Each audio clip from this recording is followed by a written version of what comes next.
Saúdo a todos com a paz do Senhor. Meu nome é Patrícia, eu sou professora da Escola Bíblica Dominical da Igreja Batista da Glória, em Taguatinga, Distrito Federal. E vamos orar para a gente iniciar a nossa aula de hoje. Senhor, nosso Deus e nosso Pai, nós queremos te agradecer por estarmos mais uma vez reunidos para aprender da Tua Palavra, Senhor. Nós te apresentamos, Deus, as nossas vidas, o nosso entendimento, a nossa mente e pedimos que o Teu Espírito Santo esteja conosco, nos conduzindo, nos dando sabedoria, meu Pai, nos dando revelação, Senhor, da Tua Palavra. Que em nome de Jesus o Senhor repreenda todo o mal, todo o levante do inimigo, tudo aquilo que não vem de Ti. Que o Senhor abençoe as nossas vidas, que o Senhor acampe os Teus anjos, Deus, ao nosso redor, nos guardando, Senhor, nos protegendo e nos livrando de todo mal. Que o Senhor venha aumentar a nossa fé, que o Senhor, Pai, venha nos fortalecer para que nós possamos estar sempre de pé, Senhor, diante do Senhor, firmes, Deus, anunciando o Teu Evangelho, pregando a Tua Palavra e obedientes, Deus, à Tua vontade. É isso que nós te pedimos, Senhor, e te agradecemos em nome de Jesus. Amém? O título da lição de hoje é O Bom Pastor e os Pastores Infiéis. Nós vamos fazer a leitura que está em Ezequiel, capítulo 34, do versículo 1 ao versículo 12, que diz assim: E veio a mim a palavra do Senhor dizendo: Filho do homem, profetiza contra os pastores de Israel. Profetiza e diz aos pastores: Assim diz o Senhor Jeová. Ai dos pastores de Israel que se apacentam a si mesmos, não apacentarão os pastores as ovelhas? Comeis a gordura e vos vestis de lã e degolais o cevado, mas não apacentais as ovelhas. A fraca não fortalecestes, e a doente não curaste, e a quebrada não ligastes, e a desgarrada não tornastes a trazer, e a perdida não buscastes, mas dominais sobre elas com rigor e dureza. Assim se espalharam por não haver pastor, e ficaram para o pasto de todas as feras do campo, porquanto se espalharam. As minhas ovelhas andam desgarradas por todos os montes e por todo o alto outeiro. Sim, as minhas ovelhas andam espalhadas por toda a face da terra, sem haver quem as procure, nem quem as busque. Portanto, ó pastores, assim ouvi a palavra do Senhor. Vivo eu, diz o Senhor Jeová, visto que as minhas ovelhas foram entregues à rapina e vieram a servir de pasto a todas as feras do campo, por falta de pastor, e os meus pastores não procuram as minhas ovelhas, pois se apacentam a si mesmos e não apacentam as minhas ovelhas. Portanto, ó pastores, ouvi a palavra do Senhor. Assim diz Senhor Jeová: Eis que eu estou contra os pastores e demandarei as minhas ovelhas da sua mão, e eles deixarão de apacentar as ovelhas e não se apacentarão mais a si mesmos, e livrarei as minhas ovelhas da sua boca, e lhes não servirão mais de pasto. Porque assim diz o Senhor Jeová: Eis que eu mesmo, procurarei as minhas ovelhas e as buscarei. Como o pastor busca o seu rebanho no dia em que está no meio das suas ovelhas dispersas, assim buscarei as minhas ovelhas e os farei voltar de todos os lugares por onde andam, espalhadas no dia de nuvens e de escuridão. Amém? Então essa aqui é uma profecia muito forte, né? Tanto de juízo quanto de esperança e consolação para o povo de Israel. E a primeira coisa que a gente precisa entender é que nesse contexto de Ezequiel, nessa época, quando ele fala pastores, ele está se referindo aos líderes, aos governantes, aos reis. Então, o Senhor está dizendo que o povo estava desamparado, que ele não tinha reis, não tinha líderes, não tinha governantes que cuidassem do povo, que cuidassem das suas ovelhas, e o povo estava abandonado. E quando a gente vê a figura de um pastor, naquela época mesmo, né, no tempo de Israel, o pastor, ele era uma pessoa geralmente humilde, que cuidava de ovelhas, né, de um rebanho, de um pasto que não era seu, era de outra pessoa, mas ele cuidava daquelas ovelhas, ele arriscava a sua própria vida pelas ovelhas, como é o exemplo de Davi, né, que quando ele era pastor de ovelhas, ele arriscou a sua própria vida enfrentando um leão e um urso. Então essa era a figura de um pastor. E aí o Senhor ele faz essa comparação, né, do pastor de ovelhas, alguém que cuida da ovelha, que arrisca a sua vida, com os líderes, os governantes de Israel que não estavam fazendo nada disso. E aqui nessa profecia o Senhor denuncia isso. Eles tinham literalmente abandonado as suas ovelhas. Eles estavam mais preocupados com si próprios, em satisfazer os seus próprios desejos, as suas próprias vontades, os seus luxos, ao invés de cuidar das suas ovelhas.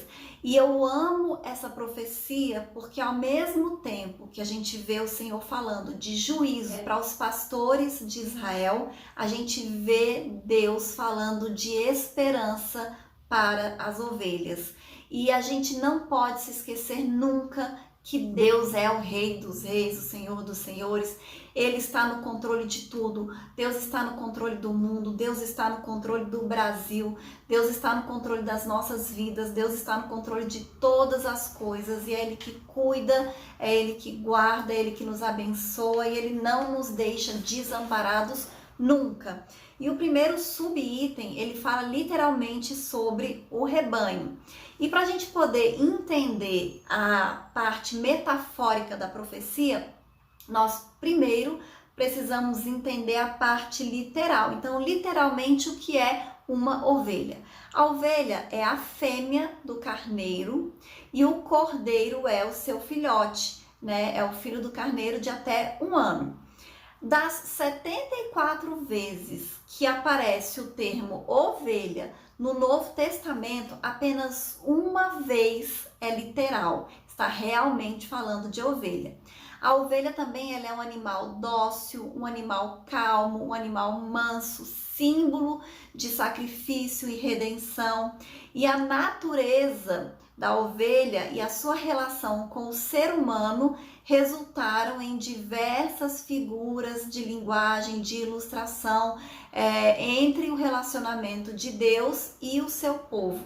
Amém? O outro subitem fala sobre a natureza. As ovelhas, elas são animais indefesos e medrosos, que se assustam facilmente e por causa disso, facilmente também elas se dispersam, né? Elas se espalham e muitas vezes elas acabam se perdendo. Se uma ovelha, por exemplo, ela virar de costas e ficar com as suas patas para cima, né, com a sua barriga e as suas patas para cima, ela não vai conseguir se levantar, ela não vai conseguir se desvirar e aí ela acaba morrendo e acaba também se tornando uma presa fácil, porque se ela está imóvel, né, presa, né, praticamente com as pernas para cima, com as patas para cima, não consegue fugir, não consegue se virar, então qualquer predador que vier vai conseguir devorá-la facilmente, amém? Então é por isso que as ovelhas, elas precisam do cuidado, do socorro do pastor.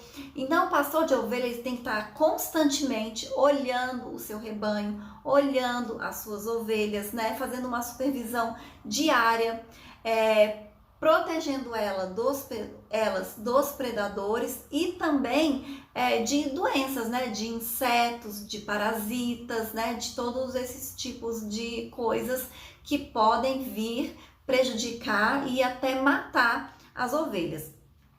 O outro subitem fala sobre o rebanho. O povo de Israel e a igreja, eles são identificados diversas vezes como o rebanho na Bíblia. Então, muitas passagens, tanto no Antigo Testamento quanto no Novo Testamento, se refere ao povo de Deus como rebanho. E já no Novo Testamento, né, a igreja do Senhor também como rebanho. E além do sentido próprio, né, do termo rebanho, ele também tem esse sentido figurado e é aplicado a Israel por desfrutar de um relacionamento com Deus, um relacionamento de aliança, um relacionamento que tem impacto com o Senhor. É um relacionamento diferente, porque como nós sabemos, o Senhor tem um pacto, ele tem uma aliança com o povo de Israel. E isso também vale para a igreja no Novo Testamento, porque o Senhor também tem uma aliança com a igreja, né, do Senhor Jesus Cristo. Ele tem um pacto com a igreja. Então, diversas vezes Israel, ele era apresentado, ele era visto como ovelhas sem pastor, ou seja, eles estavam sem um governo, sem uma liderança, sem um rei, né, que cuidasse, que direcionasse, que guiasse. O outro subitem fala sobre os pastores. A palavra pastores de Israel, no contexto de Ezequiel, como eu já falei, bem como também no contexto de Jeremias, lá em Jeremias 23, do 1 ao 5, ele se refere aos governantes, né? Aos líderes, aos reis, às pessoas que tinham uma posição de autoridade, de cuidar do povo. Então, quando ele fala de pastores de Israel, ele está falando dos líderes. O sistema político nessa época, na antiguidade de Israel, ele era teocrático. Apesar de ter um rei, eles eram também controlados, comandados, governados por Deus. E não era possível separar o civil do religioso, diferente do que acontece hoje, né, nos estados, nos países que dizem que são estados laicos. A gente escuta falar muito sobre isso com relação ao Brasil, né? O Brasil é um estado laico, ou seja, ele não é governado por Deus, porque tem um presidente e ele não consulta a Deus nas suas decisões, né? Deus não, ele não busca o conselho do Senhor diretamente nas suas decisões. E apesar de ser um estado laico, né? E não somente o Brasil, mas muitos outros países, estados e tudo, nós sabemos que apesar disso, Deus sim está no controle de tudo, está no comando de tudo. Se consulta a Deus, se não consulta a Deus, ele continua no controle. Amém? E é muito importante a gente entender esse contexto da palavra pastores de Israel nessa profecia. Está relacionada aos líderes, aos governantes, né, aos reis, porque muitas vezes a gente ouve pessoas que não são cristãs, que são de grupos religiosos que não são cristãos, que muitas vezes eles usam essa parte da Bíblia para atacar os pastores de igrejas. Só que essa parte da Bíblia, essa profecia, não está falando de pastores de igreja. Quando ele fala pastores de Israel, ele está se referindo aos governantes, aos reis, às pessoas que comandavam, que governavam naquela época. Amém? O outro tópico fala sobre os pastores infiéis. O profeta Ezequiel, ele compara os líderes de Israel a pastores e a pastores infiéis, o pastor de ovelhas. A função primordial do pastor de ovelhas é o quê? É cuidar das suas ovelhas, alimentar, guiar o rebanho, proteger. Então é literalmente cuidar, é como se fosse um guardião das ovelhas. Ele vai se preocupar com tudo em relação às suas ovelhas. Então isso ilustra bem o papel do líder de uma nação. Muitos líderes de Israel, eles fizeram isso com perícia, com maestria, eles foram muito bem nesse trabalho de liderar o povo, de cuidar do povo, como por exemplo o rei Davi. A parábola da ovelha perdida também revela esse pastor.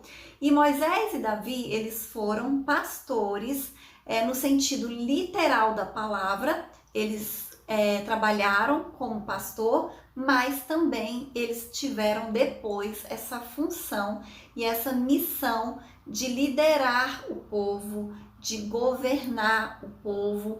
Então eles foram pastores, literalmente falando, e também foram pastores de Israel nesse contexto da profecia, mas não foram pastores infiéis. Eles foram bons pastores que cuidaram das ovelhas, que se preocuparam, que protegeram, que guiaram, né, que fizeram realmente o seu trabalho como o Senhor havia determinado que eles fizessem. Amém?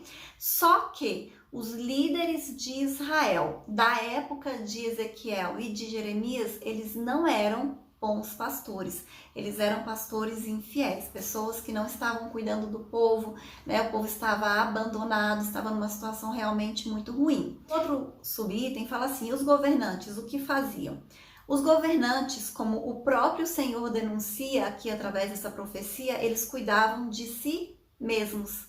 Então, ele fala no versículo 2: ai dos pastores de Israel que apacentam a si mesmos. Essa era uma denúncia contra as autoridades civis e religiosas de Jerusalém, que empregavam todo o seu esforço, toda a sua dedicação em benefício próprio. Eles só estavam preocupados com eles mesmos. Eles não faziam nada preocupando-se com o povo. A única preocupação era satisfazer as suas vontades, os seus desejos e sugar do povo, explorar do povo. E o profeta, ele mostra 3 práticas que eles estavam fazendo numa linguagem figurada, numa linguagem metafórica. Ele disse lá no versículo 3: comeis a gordura e vos vestis de lã, e degolais o cevado, mas não apacentais as ovelhas. Então, o que eles estavam fazendo? Eles estavam apenas explorando as ovelhas. Eles tiravam tudo de proveitoso, tudo de bom que tinha das ovelhas e eles não davam nada em troca. Eles não protegiam, eles não alimentavam, eles não curavam as feridas, eles não guiavam, eles não se preocupavam. Então, eles estavam simplesmente preocupados com eles mesmos, amém?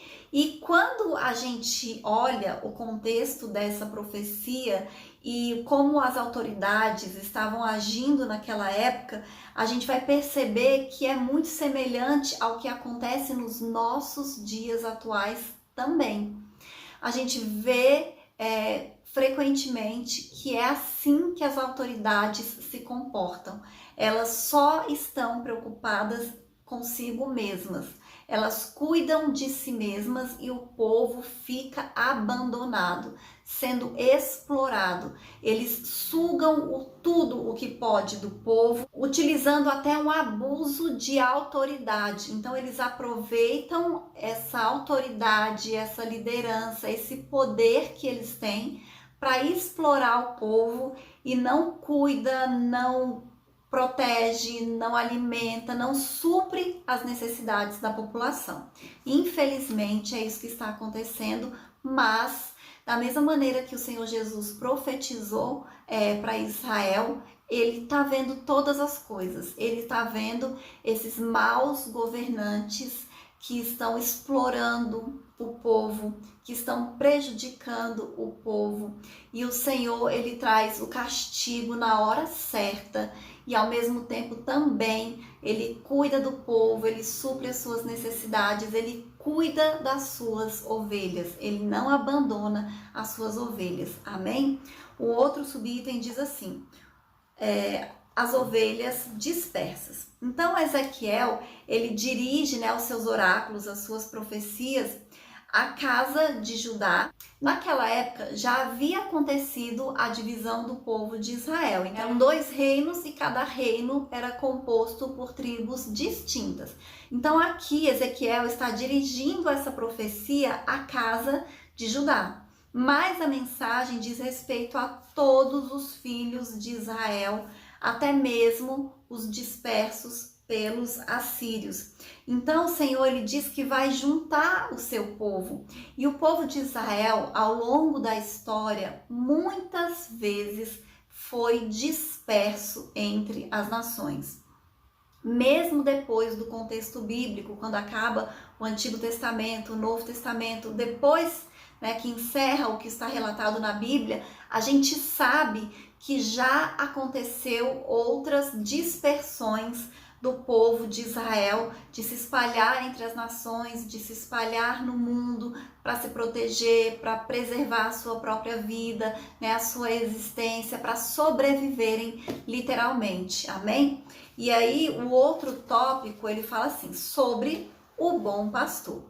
Então o próprio Deus, ele toma as dores das ovelhas e se coloca ele mesmo como pastor do rebanho. Por quê?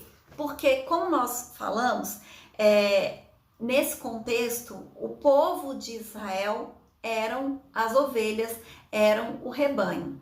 E aí, esses pastores infiéis, que eram os líderes, os governantes, os reis, que não estavam cuidando bem das suas ovelhas, e por causa disso elas estavam dispersas, feridas, famintas, desprotegidas, cheias de necessidades, mas continuavam sendo o povo de Deus.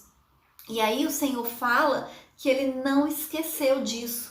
Ele não esqueceu das suas promessas para o povo de Israel. Ele não esqueceu que Israel é o povo de Deus que tem aliança com o Senhor. Então ele mesmo vai fazer justiça, ele mesmo vai resgatar essas ovelhas, ele mesmo vai cuidar dessas ovelhas. Então ele promete, né, que ele está vendo tudo o que está acontecendo, que ele não perdeu o controle de nada e que essas ovelhas, elas podem ficar tranquilas, porque o Senhor é que vai cuidar de cada uma delas. Amém?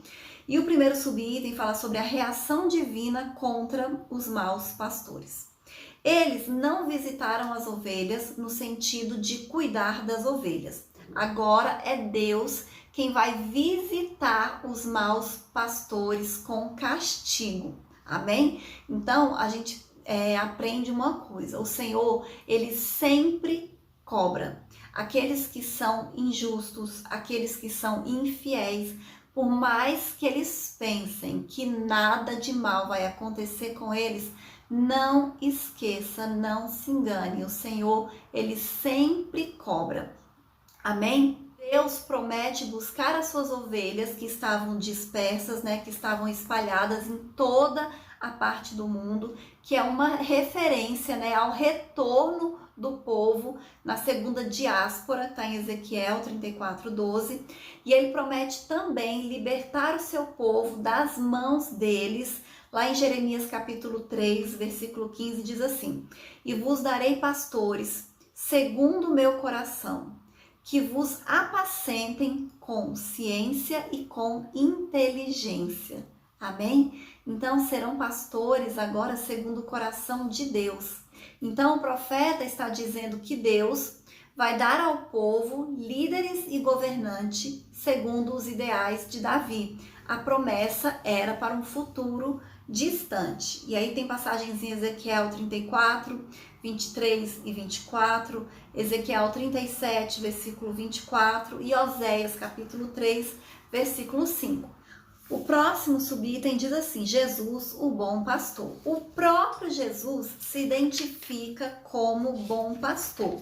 Lá em João capítulo 10, versículo 11, ele diz: eu sou o bom pastor. O bom pastor dá a sua vida pelas ovelhas.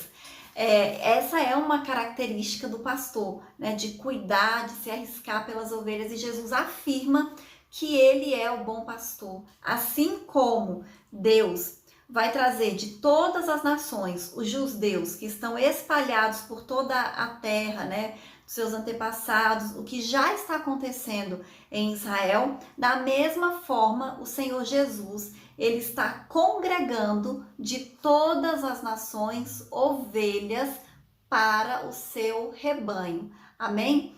Todas as profecias do Antigo Testamento, elas convergem para o Messias, elas convergem para Jesus. Na verdade, quando a gente começa a ler a Bíblia procurando Jesus, a gente vai perceber que toda a Bíblia, desde Gênesis, ela fala de Jesus.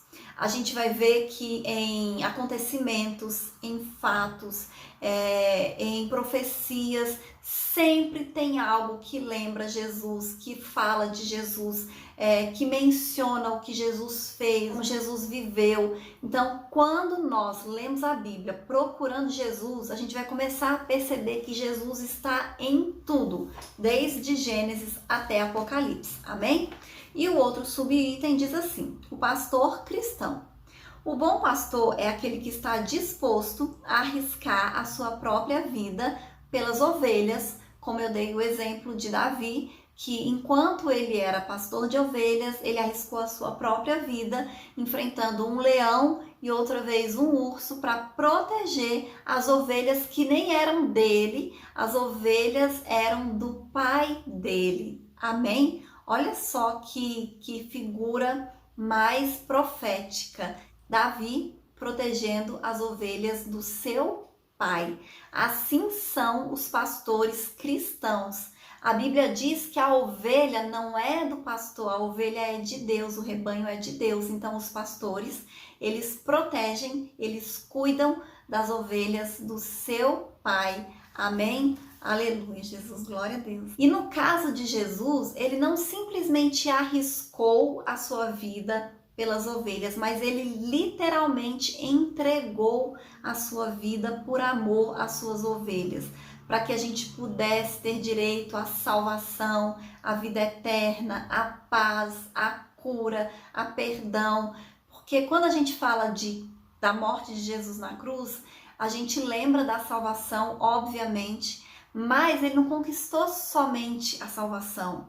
Ele conquistou várias outras coisas através do sacrifício que ele fez na cruz. A Bíblia diz que cada passo que Jesus dava, ele estava carregando as nossas enfermidades. Então, quando Jesus morreu na cruz, ele levou junto também as enfermidades. Então, se hoje você está doente, você está enfermo, saiba que Jesus já levou essa enfermidade na cruz, que você já foi curado dessa enfermidade. E Jesus, sendo o bom pastor que dá a sua vida pelas ovelhas, ele concedeu pastores à igreja. Está lá em Efésios capítulo 4, versículo 11.